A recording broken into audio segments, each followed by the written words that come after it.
Okay, everybody, Eric Hayden here with the Weather Service in Morehead City, joined by Sarah Jameson. She's going to help us out with some of the slides on hydrology and flooding. What's changed? Everybody has noticed this, I'm sure. The track from the Hurricane Center has shifted a little bit farther to the south and west, but also the storm itself is really expected to really slow down. Remember a couple days ago we were concerned about it stalling out over the Carolinas.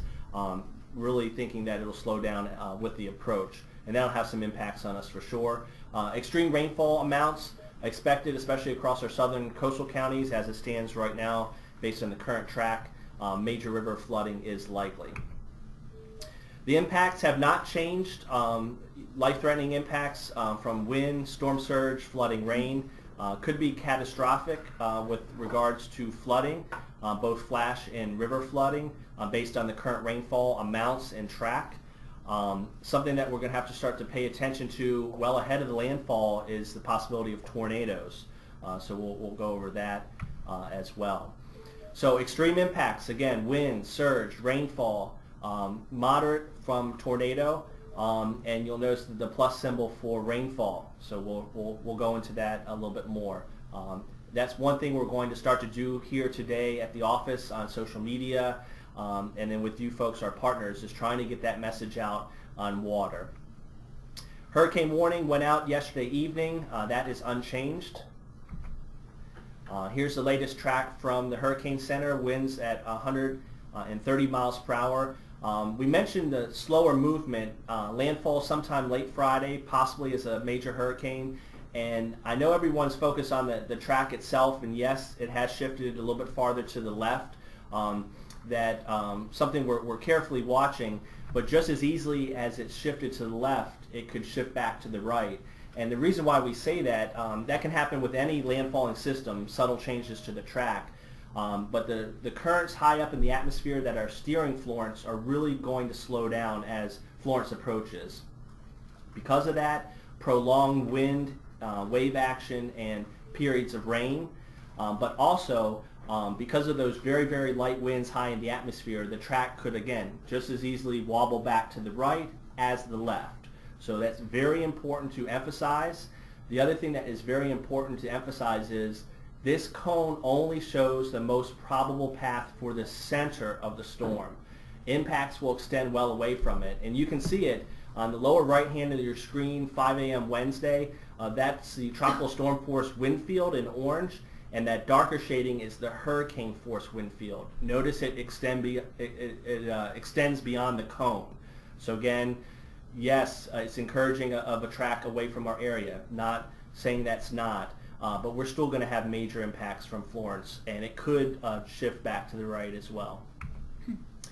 Earliest time of arrival, with the slower movement of the storm toward our coast, this has slowed down a little bit. We're still telling people they should wrap things up by this evening. The earliest onset of tropical storm force winds now would be sometime a very, very early Thursday morning, and the most likely would be a little bit later Thursday morning. So this has slowed down about 12 hours or so. Tropical storm force wind speed probabilities. I'm not going to talk about the numbers too much. I'm going to kind of scroll through them, and you can see them on your briefing itself or on the Hurricane Center webpage.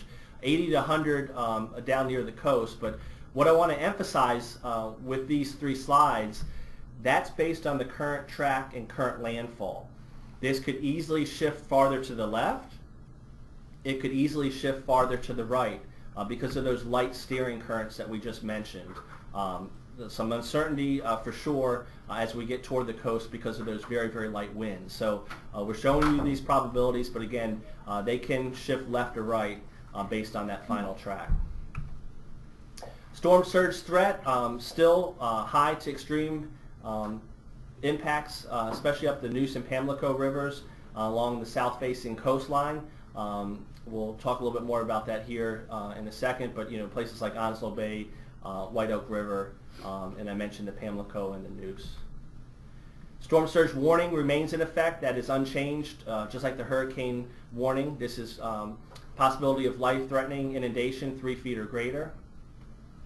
David put the link on there yesterday for the storm surge map. That is in your briefing. It's a clickable PDF, so you can zoom into your area. Still anticipating the potential for 9 to 13 feet above ground north of Cape Fear up to Lookout. And again, this does include the Noose and Pamlico, but I mentioned Onslow Bay and White Oak River. And then north of Cape Lookout up to Ocracoke Inlet, 6 to 9, and then north of Ocracoke, 4 to 6 feet. This is based on the current track that we have right now. With the trend farther to the south and left, if that continued, that would potentially be better news up toward the Outer Banks. But again, with those light winds high up in the atmosphere, way too early to change anything on this, especially with some uncertainty with the final landfall. Wind threat extreme, especially farther south down toward the coast. Based on the current track, those areas would be most at risk for the wind with Florence. Our maximum sustained wind now 75 miles per hour down toward Topsail, and you notice low 40s up toward Williamston, Plymouth, in the northern Outer Banks. Max wind gusts still above 90 miles per hour, Topsail, Emerald Isle, those type of places, and then close to 60 up toward Greenville. Just like we showed you with the probability wind map, this is based on the current track, and obviously you've seen that this has come down from yesterday. However, shift to the right, just a small subtle wobble, these amounts would come back up. So yes, the trend would be better with regards to wind. That is not the case with water, and Sarah's going to talk about that here coming up. In fact, we'll turn it over to Sarah now. Good hand up there. Thank you. Yes, the slight shift in the track towards the west is actually more unfavorable in some respects for our rainfall forecast. And that is going to push more water into our headwaters of the coastal plains, the Tar, the Neuse River basins, and then also probably bring a lot more rain to our southern coastal sections. So the flooding threat, I'm not going to say it's really grown per se so much as it still remains extremely elevated. We made some calls to emergency management yesterday to kind of give them a little bit more details on some of the flood potential. We're starting to kind of narrow it down a little bit on what kind of flooding we can expect. I'm going to show you a little bit here on our, based on our rainfall forecast. I want to stipulate this forecast is obviously very subject to change based on that track, and even if the track were to remain consistent, we've been in contact with the Weather Prediction Center, who produces most of the rainfall forecasts, to kind of coordinate on an expansion of some of this heavier rain to the north and the east. If those of you who were around for Hurricane Matthew recall, the heaviest rainfall during that event was expected to be along the center part of the storm, but in reality a lot of that was shifted inland along what we call a trough axis. So that could potentially occur in this event. Now where that's going to line up, we're not sure. This is going to be a long-lasting rain event, much longer lasting than Hurricane Matthew was. So kind of put that in perspective that, okay, your area may be in the yellow or the oranges where we're talking about, 6 to 10 inches, which is nothing to sneer at. That's still a lot of rain, but you could just as easily be shifted right back into an area of much heavier rainfall. The rain bands could produce a quick, 4 to 6 inches in a very short period of time. That's going to keep our flash flood risk very elevated.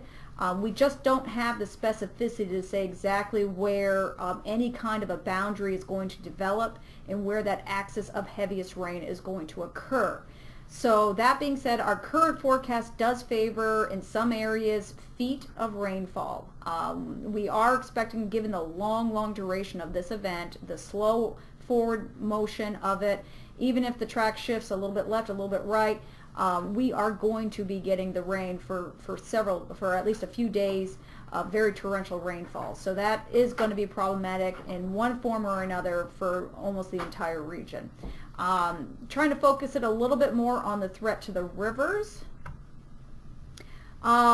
Significant river flood outlook maintains basically our entire area. We're going to keep a close eye on the headwaters up there for the Tar and the Neuse. I'd say there's a lot more, or less confidence in the amount of rain that's going to fall in those areas, and that will really influence the amount of flooding that occurs in the Greenville, Kinston areas. So that's, I think, an area of most uncertainty at this point. I would say that there's certainly the potential for major flooding in those areas, as has been conveyed to the local EMAs. Okay, so when we look at the area where we had that swath of the heaviest rain, the 20+ inches of rainfall down near the southern coastal counties, that puts it into the northeast Cape Fear, the Trent River, portions of the Swift Creek, and the New River in Onslow County. So these are the areas at the moment, based on the current rainfall forecast, that, and you guys know we don't like to use this lightly, but we're going to throw it out there, 99, the Dennis and Floyd flood event. The rainfall forecast has the potential of equaling or even potentially exceeding rainfall that we saw during Hurricane Floyd. We don't like saying that, but we think that the potential is high enough that we're going to throw that out there.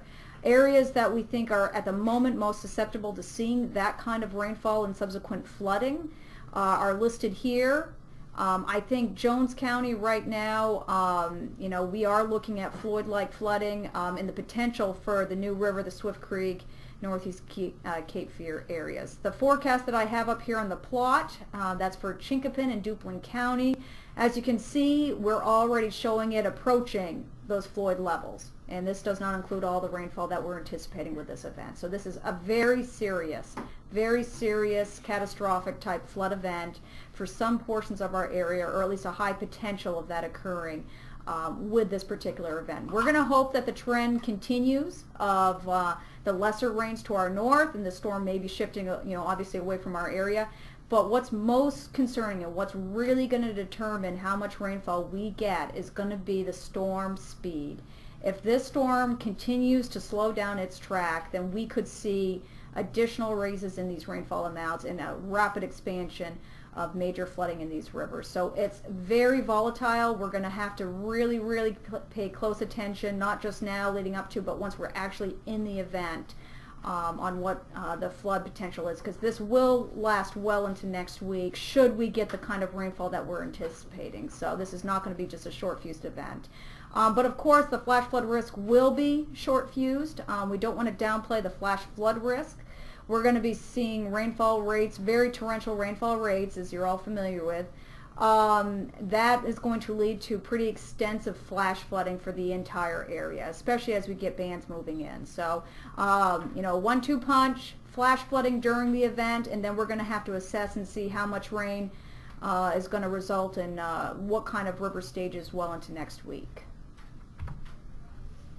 All right, so should we get the kind of rainfall that we're anticipating, what would that translate to inundation? I again want to emphasize the FEMA flood risk maps. If you have not had a chance and you're not familiar with these, please utilize the link that's there on the bottom of this map.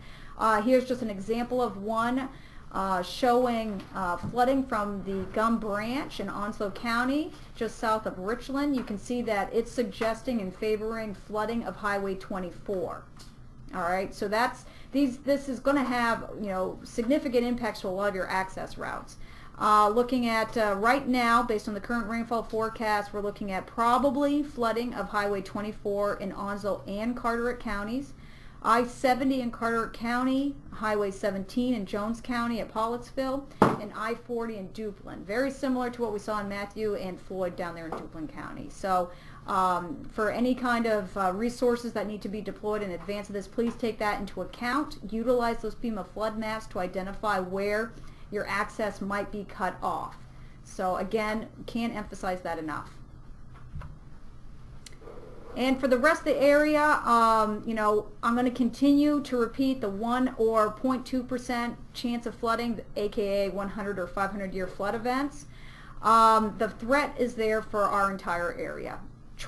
Just like with the hurricane track, don't focus on the skinny line, don't focus necessarily on the bullseye of that heavy rain. That swath of heavier rain could easily push well inland. So don't get, like Eric said, we like the trend, bring it down, we like that trend.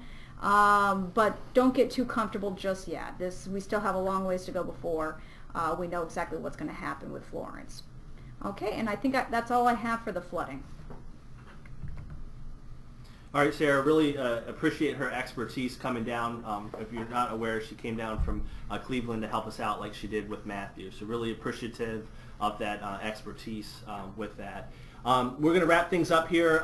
We mentioned the outer bands with Florence, tornado threat across all of eastern North Carolina, especially with us being on to the right of the current projection. Don't want to let our guard down about this as well.